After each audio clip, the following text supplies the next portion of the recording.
इधर बीजेपी के कद्दावर नेता कैलाश विजयवर्गीय ने चुनावी तैयारियां तेज कर दी हैं। इंदौर के 1 नंबर विधानसभा से उम्मीदवार बनाए जाने के बाद कैलाश विजयवर्गीय ने बड़ा गणपति जाकर मंदिर में पूजा अर्चना की और भगवान श्री गणेश के दर्शन के बाद उन्होंने क्षेत्र में जनसंपर्क का आगाज भी किया।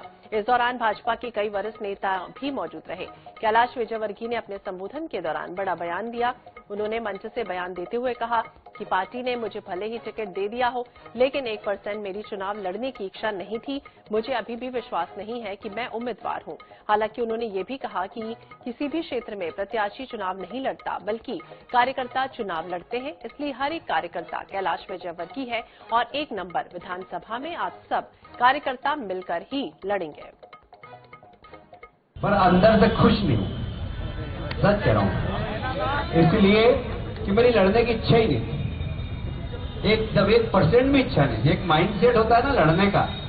अपने को तो जाना भाषण, अब बड़े नेता हो गए, अब हाथ जोड़ने का जाते तो भाषण देना और निकल जाना, भाषण देना और निकल जाना, ये सोचा था हमने तो प्लान ये बनाया था कि रोज 8 सभा करनी है, 5 हेलीकॉप्टर से और 3 कार से।